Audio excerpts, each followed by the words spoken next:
सोनी बेटा जला अब।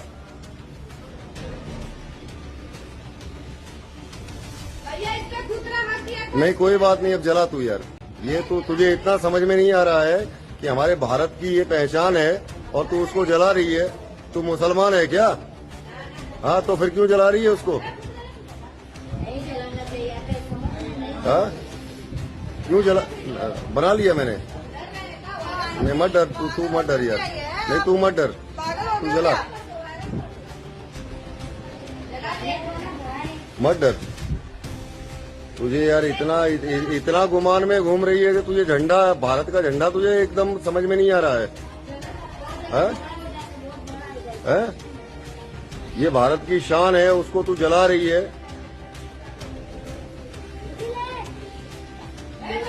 हो गया? हो गया ना? अच्छा ठीक, बाकी है, जला तू। पर आपको समझ में नहीं आ रहा ये नहीं जलाया जाता है। इतना भी अभिमान मत करो सोनी। हाँ लाओ यहाँ पे तो ये कोई बात नहीं, छोड़।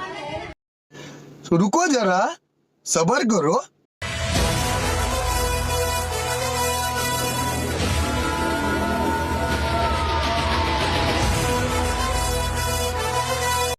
যেমন কর্ম তেমন ফল, যাইসা কারনি পয়সা বাসনি, ঠিক হচ্ছে শিক্ষা।